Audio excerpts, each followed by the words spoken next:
Bonjour et bienvenue à Mix-moi ça où on célèbre la chose qui nous réunit le plus et la chose qu'on a tous en commun et c'est la bouffe. Je m'appelle Florence Sidney et aujourd'hui on va célébrer le za'atar.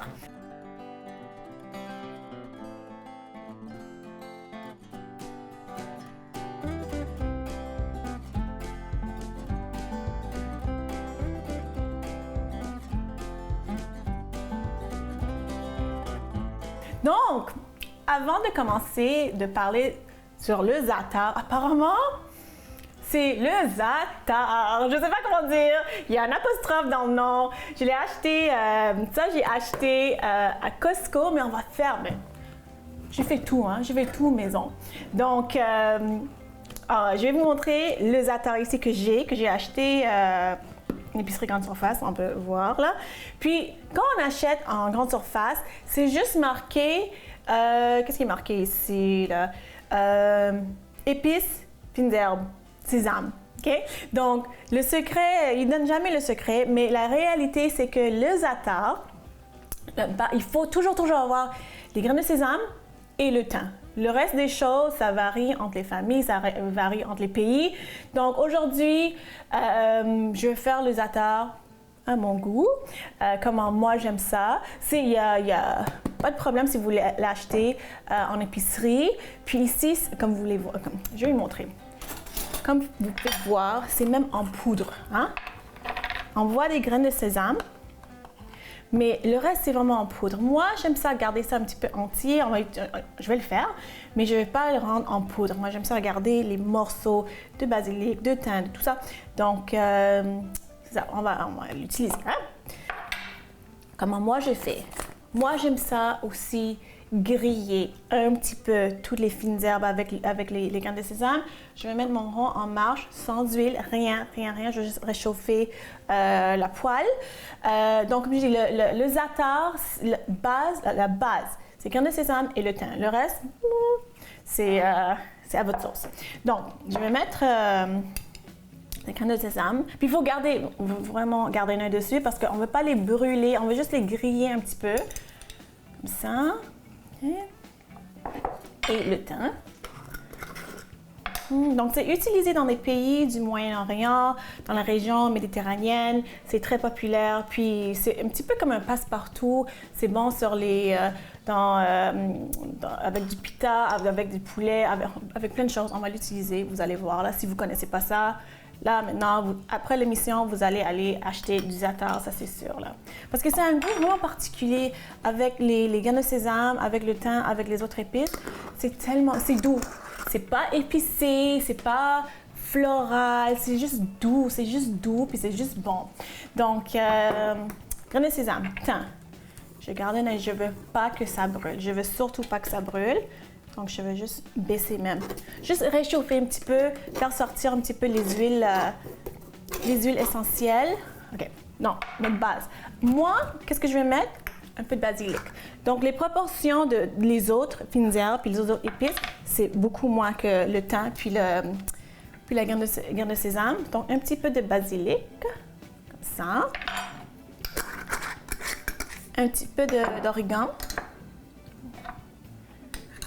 Comme ça.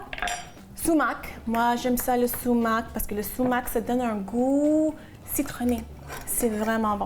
Un peu de sumac comme ça. Et moi, je vais mettre du sel et poivre. Je pense que normalement, les mélanges de za'atar qu'on achète, je pense qu'il n'y a pas de sel. Ni de sel, ni de poivre. Je pense pas. Mais moi, je vais rajouter un peu de sel et poivre. Comme ça. Puis, je vais juste mélanger.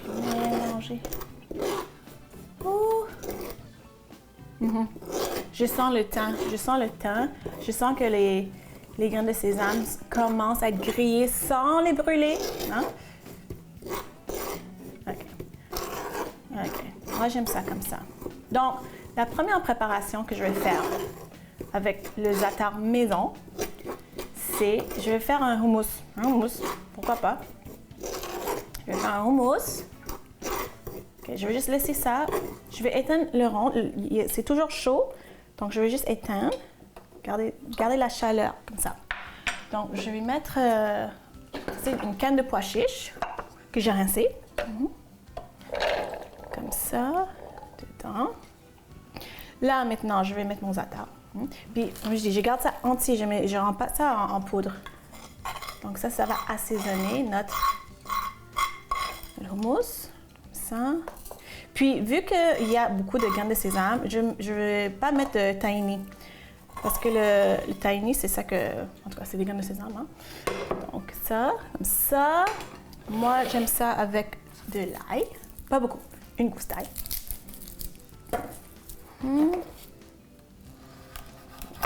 Ça. Oups. Puis faire des chips de pita avec le za'atar, c'est tellement bon, c'est tellement bon. Donc l'ail, jus de citron, évidemment, et l'huile d'olive, c'est ça que je vais faire. C'est comme un hummus vraiment simple là. Oups. Voilà. Comme ça. Ça sent bon, ça sent bon. Ça aussi, l'autre côté, l'autre moitié. Puis peut-être je vais rajouter d'autres sel et poivre, je vais voir. Hop, je vois un peu de graines de... Voilà, parce que sinon ça va être amer. Hein. Voilà, c'est bon. Là, l'huile d'olive. Puis je suis vraiment généreuse avec l'huile d'olive, je veux que ça soit liquide. Bon, parfait. Et on va mettre ça comme ça. Mettre le couvert. On va faire notre hummus comme ça. Oups. Voilà. OK.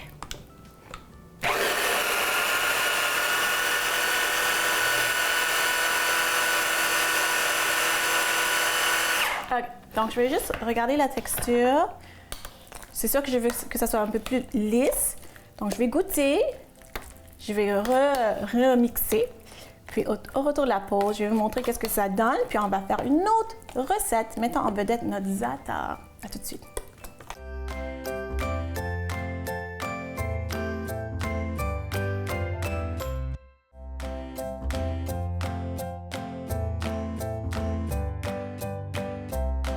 Alors, notre hummus, ici, avec les za'atar qu'on a fait maison, c'est ici. Je vais juste goûter vite. J'ai déjà goûté, mais je pense que c'est bon. C'est bon. Vraiment bon. Mettre ça de côté. Là, maintenant, on va faire une recette que moi, j'aime. C'est seulement dans un plat. Un plat, ça va aller au four. Donc, c'est du poulet avec des patates, avec les za'atar, évidemment. Mais je vais préparer les légumes avant. Donc, les légumes, c'est la patate douce. Un peu d'oignon, jus de citron, quelques épices, je vais vous montrer. Donc, on commence tout de suite avec les légumes. Oh, c'est vraiment bon là. Le mélange avec les graines de sésame, avec le thym. Oh, c'est bon. Donc, oignon, super facile.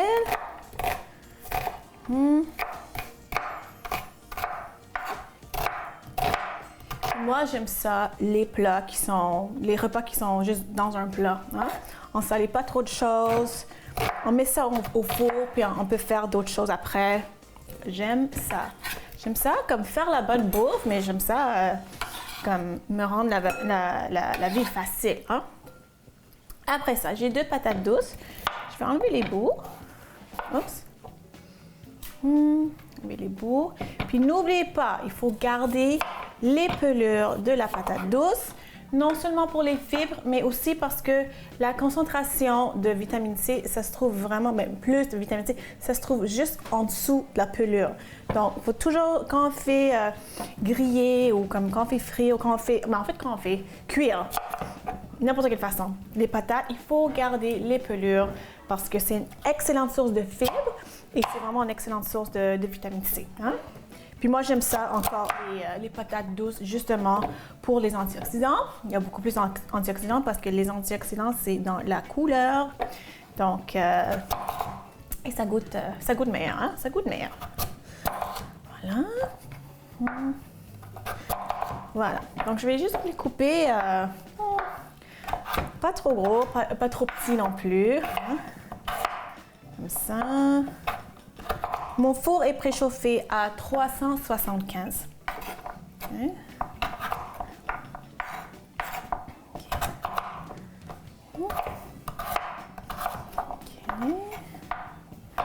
Comme ça.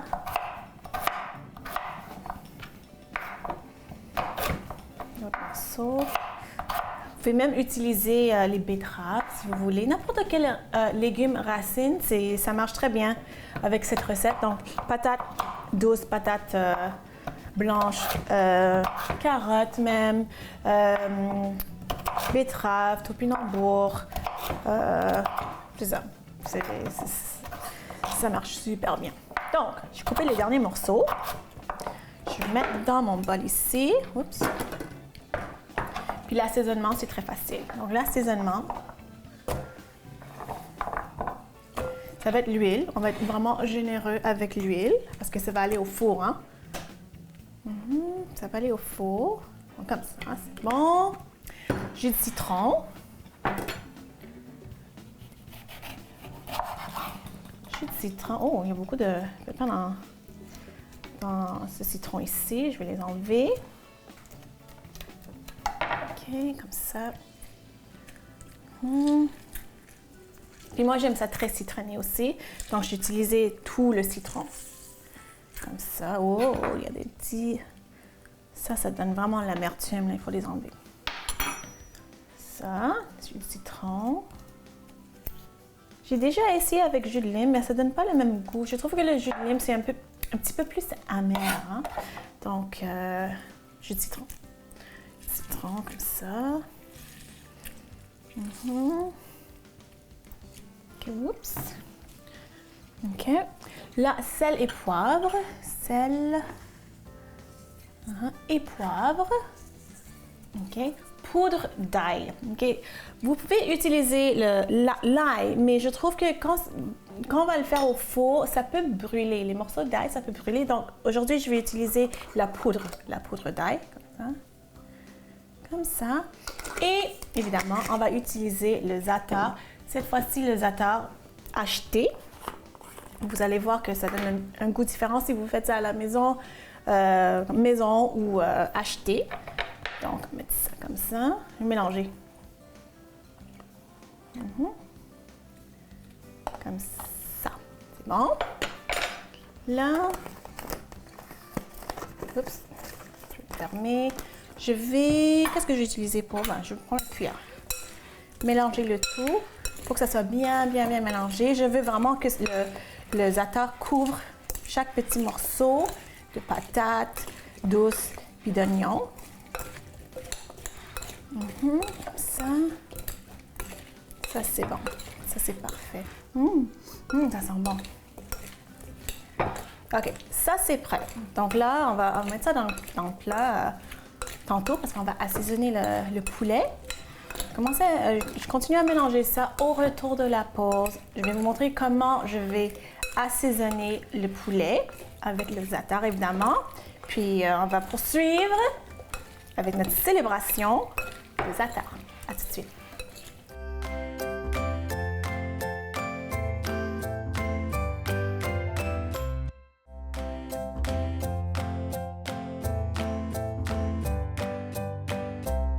Alors, les légumes sont prêts, sont vraiment sont marinés, sont assaisonnés. Je vais faire le poulet tantôt, mais pour 2 minutes, je vais prendre quelques secondes juste pour faire... En fait, je voulais faire des chips de za'atar, là, mais normalement, je fais ça avec du pain pita. Aujourd'hui, j'ai juste des tortillas, donc pourquoi pas? C'est la même chose, hein? C'est un pain mince. Donc, qu'est-ce qu'il faut faire? J'ai l'huile d'olive ici. Si vous avez une brosse à la maison, on peut utiliser un petit pinceau. Mais moi, je n'ai pas de pinceau, donc j'utilise ma petite cuillère. J'ai déjà utilisé mes doigts. N'importe quel ustensile qui fonctionne pour mettre un peu d'huile sur la tortilla. Voilà, comme ça. Sur l'autre aussi. OK, voilà. Puis il faut vraiment couvrir le tout parce qu'on veut que ça soit croustillant.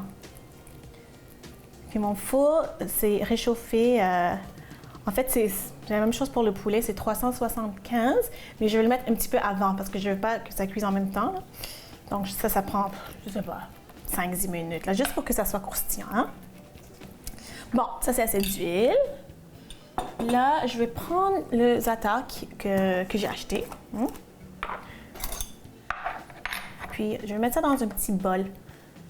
Je vais mettre ça dans un petit bol, comme ça. Et je vais prendre avec mes doigts, comme ça. Donc, je vais comme saupoudrer avec mes doigts, comme ça. Un peu partout, comme ça. Puis, comme je dis, le goût est tellement... C'est bon, mais c'est léger. C'est vraiment bon. Donc, l'autre petite tortilla, ça. Voilà. Puis moi, j'aime ça mettre un peu de sel aussi. Donc, je vais mettre un peu de sel aussi.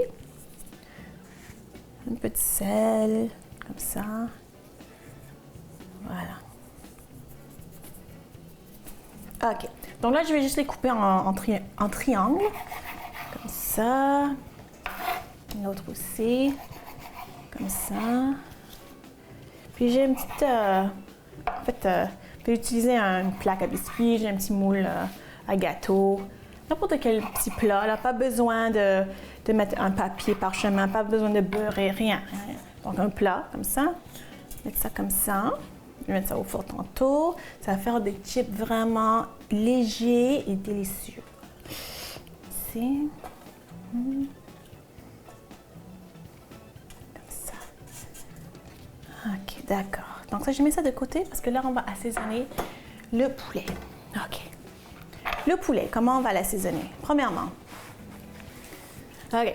Moi, j'aime ça utiliser moitié za'atar et moitié poudre de curry. Je trouve que ça... Ah, le four est prêt. Donc, moi, je trouve que ça donne un goût, un bon goût. Parce que, comme je dis, le za'atar, c'est doux. Donc, j'aimerais ça juste le relever un petit peu plus. Puis donner un peu de piquant. Okay? Donc, ça ne va pas être épicé comme un curry. La raison pour laquelle j'aime ça avec le curry, c'est comme le mélange des autres. Et puis, ça donne un petit goût comme... Je sais pas floral, mais vraiment comme un mélange d'autres saveurs. Donc, mélanger les deux, le za'atar et le curry, moi j'aime ça. Puis c'est pas un curry fort, hein. OK, donc moitié-moitié. J'utilise le même bol. Okay. Comme ça. Comme ça. OK, mon poulet. Je l'ai ici. Je vais mettre un peu d'huile, mais le restant d'huile que j'ai. Pas beaucoup, parce qu'on garde la peau de toute façon. Donc, la peau, c'est déjà une source de gras, là. Donc, juste comme ça. Vraiment pas beaucoup. Je pense qu'il restait même une cuillerée à soupe. Donc là, je mélange comme ça. OK. Et puis là, on mélange ici. Je vais juste bien mélanger le tout. Puis là, il faut faire ça avec ses mains. Quand vous allez mettre ça sur le poulet, vous allez voir. Donc là, moitié curry, moitié za'atar. Mais ça donne une belle couleur parce que je trouve que le curry, ça donne vraiment une belle couleur. OK. Donc, on y va comme ça. Comme ça. OK. Puis j'utilise mes mains. Je vais vraiment masser. Je veux vraiment que ça soit partout. Même les bouts ici, là. Hein, comme ça. Il faut vraiment que ça soit partout. Puis je vais peut-être en rajouter le restant aussi. Mais il faut que ça soit bien assaisonné. Bien enrobé, hein? Avec le za'atar, avec le curry. Ouh, ça va être bon. OK, encore plus, comme ça. Puis ça va être bon avec le hummus qu'on a fait, là. OK? Voilà, donc je vais continuer à masser ça. Ça va être bon. Oups. Comme ça. Puis tout, ça va aller dans le même plat. Hein? On va mettre les patates aussi. Ça va aller dans le même plat. OK.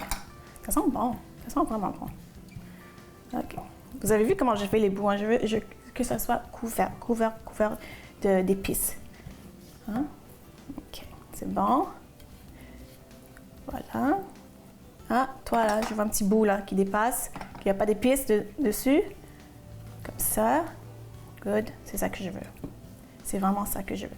OK, donc là, regardez-moi cette belle couleur. Hein?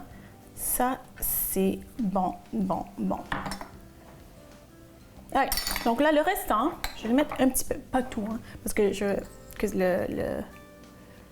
les saveurs sont un petit peu différentes, mais le restant, j'ai mis un petit peu. Je mélange encore. Puis on met ça dans le même plat. On met ça dans le même plat. Des deux côtés. Moi, j'aime ça faire ça des deux côtés. Donc ici, on met comme moitié-moitié. Comme ça. De l'autre côté aussi. C'est parfait.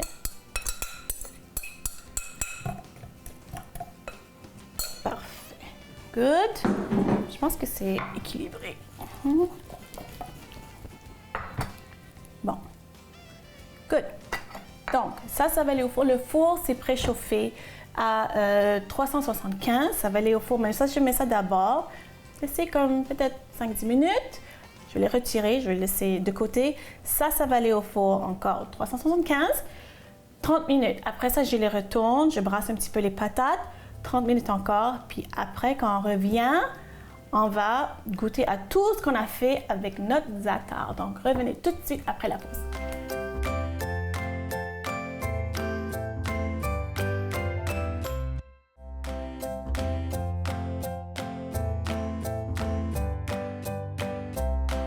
Alors, j'ai vraiment hâte parce que là, c'est vraiment une célébration de za'atar. On a le za'atar dans le houmous, on a le za'atar dans mes chips, tortillas, on a le za'atar dans le poulet. J'ai hâte.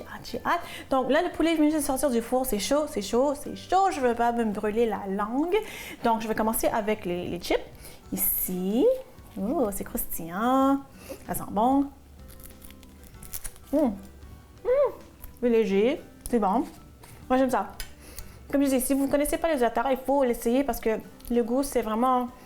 Je ne veux même pas le décrire. C'est doux, mais c'est goûteux, c'est bon. Là, je vais mettre un peu de houmous dessus, juste pour goûter avec ça.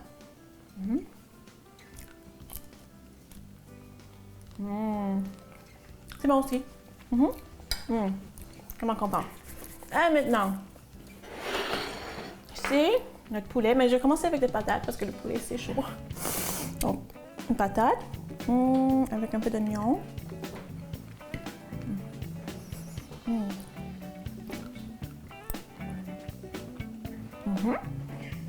Ça, c'est bon. Il n'y avait pas beaucoup de za'atar là-dedans, on n'a pas mis beaucoup. Mais c'est parfait. Dans le poulet. Regardez-moi cette belle couleur.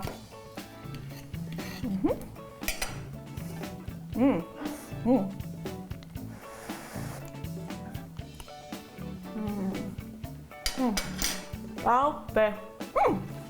Vraiment bon. Le mélange de saveurs, c'est parfait. En tout cas, j'espère que vous avez aimé ça. J'espère que vous avez appris quelque chose sur le za'atar aujourd'hui. Mais j'espère surtout que vous allez faire ça à la maison. Si vous voulez me suivre sur les médias sociaux, allez voir florencine.com et on se voit la semaine prochaine. Bye!